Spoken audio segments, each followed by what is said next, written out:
Bien, estamos de regreso en edición nocturna, como ya le había informado en nuestro segmento anterior de presentación del tema de esta noche y de nuestros distinguidos invitados.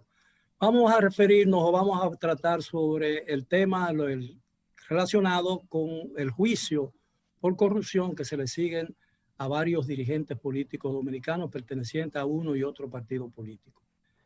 Yo siempre quiero hacer la advertencia porque en el programa hemos invitado a 3 abogados. Dos de ellos son abogados de los acusados. Es el caso de José Minier, que es abogado de Ángel Rondón, y el doctor Carlos Salcedo, que es abogado del doctor y es presidente del Senado, Andrés Bautista. Esperamos que en el transcurso del programa se incorpore un abogado penalista que no tiene nada que ver con ese juicio, para oír sus opiniones más o menos relacionadas con el caso, que no comprometan el juicio mismo. Yo quiero hacerle la advertencia a pedirle el favor a nuestros distinguidos invitados que no se trata de un juicio o parte de un juicio, que este programa ha sido diseñado con el propósito de aclarar muchos puntos que tienen confundido a una parte importante de la población con relación a qué tiempo puede durar esto, y de manera pues que le pido de antemano evitar todo juicio de opinión que pueda afectar o contaminar afectar la defensa de sus acusados o afectar la pureza y la limpieza del proceso, porque yo soy de quienes se asientan o siempre ha opinado que es una mala práctica de los medios de comunicación, y posiblemente estoy incurriendo en esa mala práctica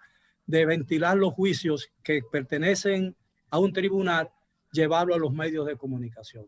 Muy buenas noches, caballero. Gracias por aceptar nuestra invitación. La primera pregunta es, ¿qué tiempo se espera que dure este proceso todavía? Porque ya lleva 4 años.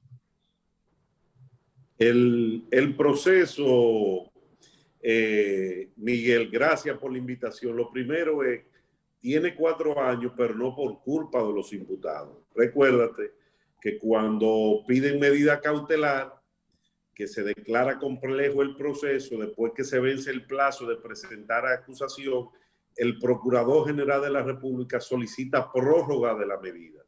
Y entonces en junio del 2019, el 7-8 de junio del 2018, que presenta acusación. Entonces, en el juicio, entonces ahí viene un problema procesal, que cuando se notifica la acusación, el expediente no está completo y viene a completarse prácticamente a finales de septiembre, cuando el juez Ortega le ordena a la secretaria y al Ministerio Público que nos notifiquen todas las pruebas. A partir de octubre del 18 es que empieza el juicio. Termina alrededor de febrero, marzo del 19, y ahí viene el juicio ante el Pleno de la Suprema Corte de Justicia. Y solamente duró en la Suprema de septiembre a diciembre, que el juicio ha ido sumamente, extremadamente rápido para existir de la magnitud de ese proceso. Entonces, lo que le queda al juicio para conocerse ahora, yo me atrevo a decir, sin faltar la realidad, que nadie, ni el tribunal, ni ningún abogado, puede decir en 2 meses, 3 meses, 4 meses, 5 meses. Por ejemplo, si hoy se había conocido y el tribunal acoge la solicitud de reenviar el aplazamiento para citar a Marco Vasconcelos Cruz, la distancia que hay entre Brasil y República Dominicana, según el artículo 68 y 69 del Código de Procedimiento Civil, este juicio hoy que estamos a 21 de noviembre, el 21 de mayo sería la próxima audiencia. 23 de noviembre. Sería el 23 de mayo de 2021 la próxima audiencia, si le habían cogido lo que dice el Ministerio Público. Eso no hay fecha, porque cuando termine de hablarlo todos los imputados, las declaraciones que empieza Víctor Díaz Rúa mañana, entonces ahí es que viene el juicio de verdad, discutir prueba por prueba. Es uno de los acusados que ha sugerido que se interrogue al señor Marco Cruz. No, es la defensa que lo ha pedido. No, el que introdujo ese elemento en el proceso en el día de hoy fue el Ministerio Público, después de haberse negado, o mejor dicho, no ejecutar la solicitud que le aprobó el juez Ortega Polanco de acudir a Brasil a interrogar testigos y a producir pruebas masivas. Eso el Ministerio Público le huyó como el diablo a la cruz.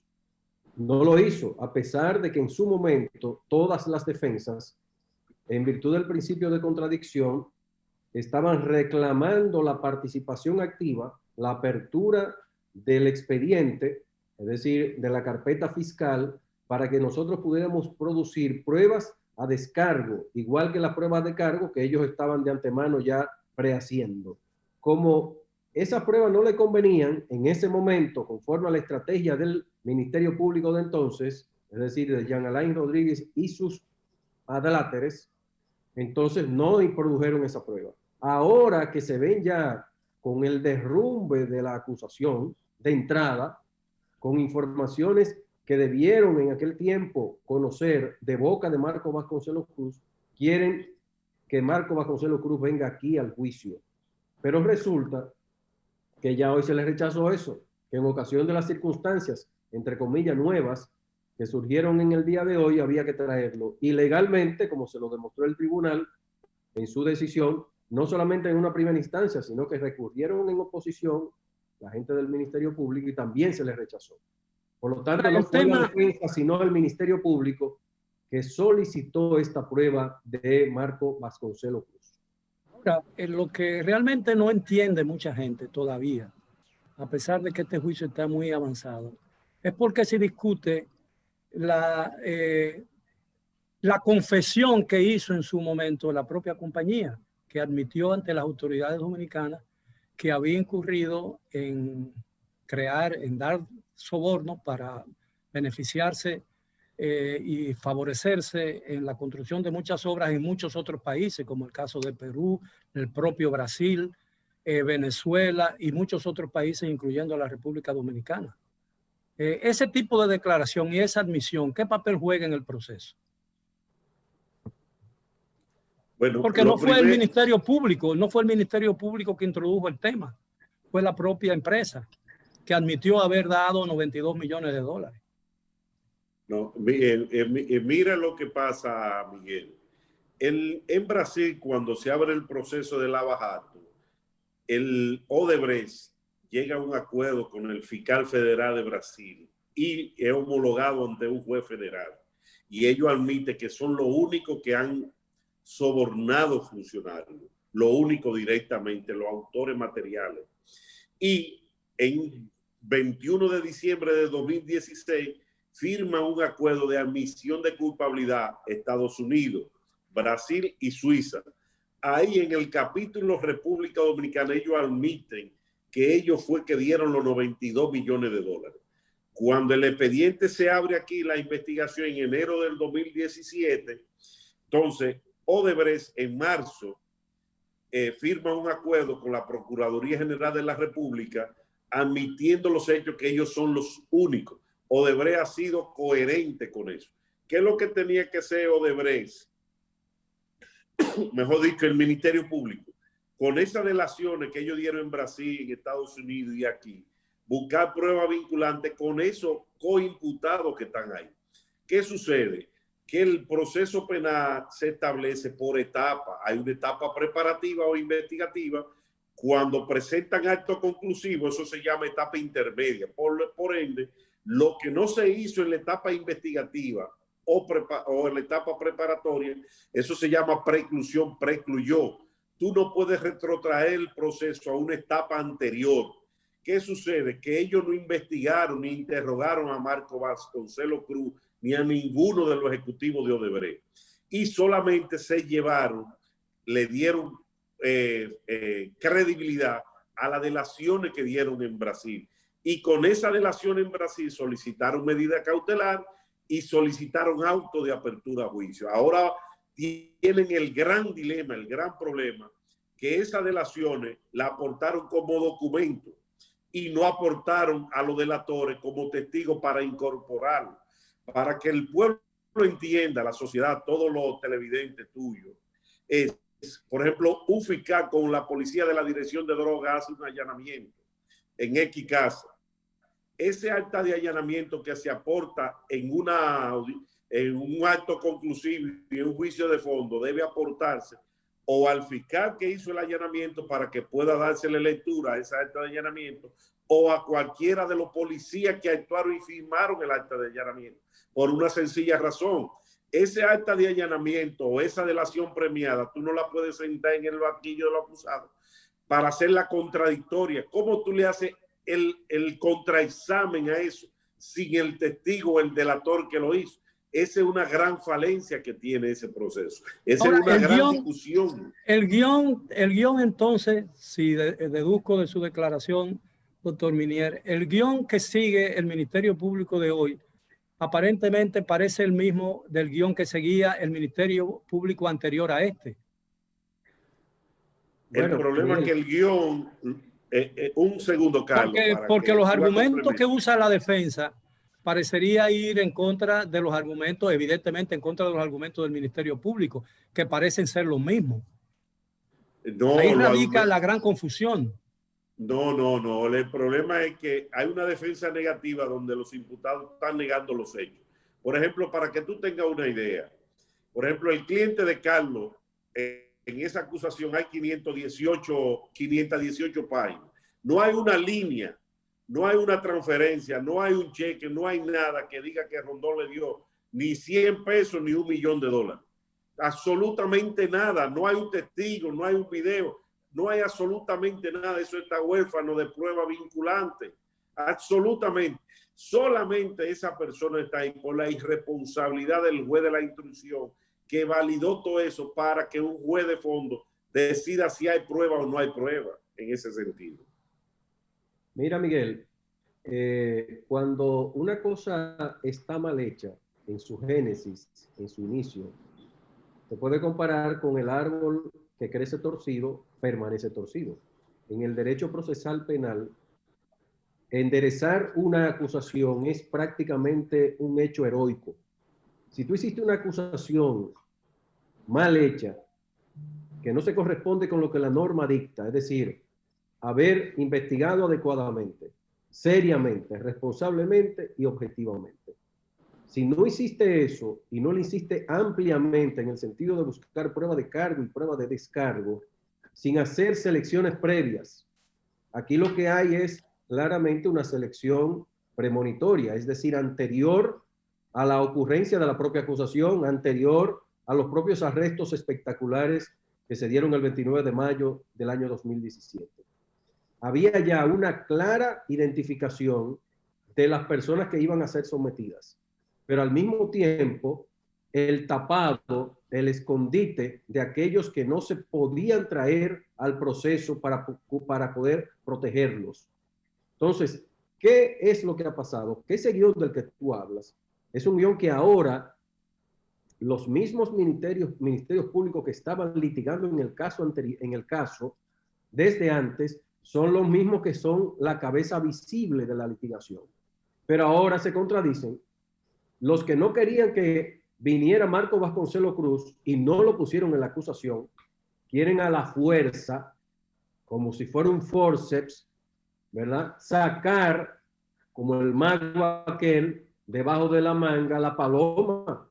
Esa paloma no va a salir. ¿Por qué? Porque no existe la posibilidad procesal de traerlo. Es decir, no es que hay un guión elaborado y que se está ejecutando igual. Es que han seguido con una acusación mal hecha y estos que estaban antes, que ahora están con una nueva administración en manos de la procuradora Miriam Germán Brito y del magistrado que ahora es sustituto para el caso Odebrecht, el magistrado Rodolfo Espiñeira, ahora con esa nueva dirección le están diciendo, no, espérate, esa acusación como no sirve, yo misma como procuradora general dije que no servía, que con eso no caminaba el expediente, que esas pruebas no eran posibles para poder condenar a nadie, y si no cambiaba eso, le auguraba un futuro incierto a ese proceso. Pero ahora entonces, lo que no se explica, lo que mucha gente no se explica es que habiendo hecho esa declaración a priori, la entonces jueza de la Suprema Corte de Justicia, porque ella presidía entonces un tribunal, el Tribunal Penal de la Suprema Corte de Justicia, la Cámara Penal, donde evidentemente iba a terminar el juicio. Entonces yo lo que me pregunto, y mucha gente se pregunta, si ese expediente no tenía fundamento, ¿por qué todavía esa Procuradora General que había dicho eso sigue con el proceso? ¿Cuál es el truco aquí? Mira lo que yo creo, Miguel, y la magistrada Miriam Germán, lo que yo entiendo a título personal, lo que ella tenía que hacer, ella dio un voto disidente, diciendo que todo lo que había ahí era subjetivo, que no había prueba, que si no se fortalecía la línea investigativa, ese expediente no tenía éxito en juicio de fondo. Pero esa declaración era impropia de un juez. No. En ese momento, porque sí, porque ella de alguna manera iba a tener a su cargo el juicio final en la Cámara que presidía. Eso fue un juicio extemporáneo, además, me parece. Porque además se contradice el hecho de que ella, como Procuradora General, continúe con la acusación. Una acusación que ella entendía sin fundamento. Eso es lo que mucha gente no entiende y eso es lo que yo quisiera que ustedes explicaran.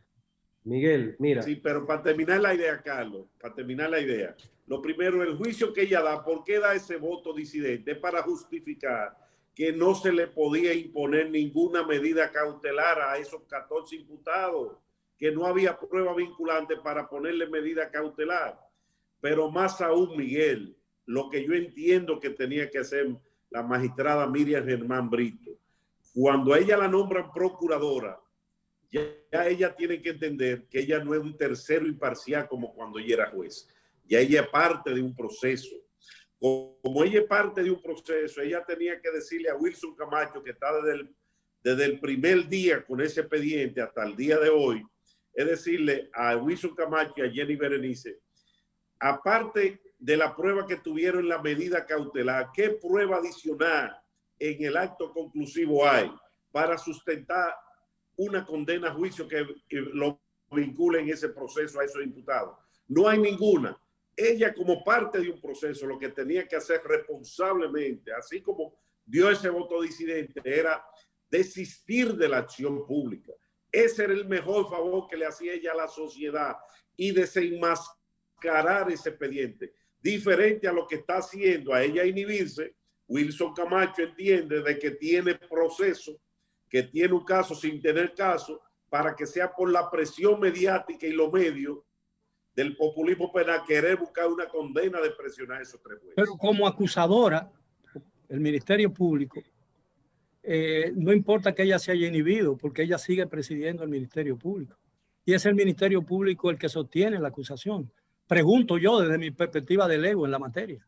Mira, Miguel, déjame aclararte un par de cosas. Primero, cuando la magistrada Miriam Germán, entonces magistrada juez presidenta de la Cámara Penal, conoció del recurso de apelación de la medida de coerción y dio esa opinión disidente, con lo cual estaba favoreciendo que los 13, que en ese momento había uno que todavía no estaba, incluido en la medida de coerción, no debían sufrir ningún tipo de medida de coerción, producto de la debilidad probatoria.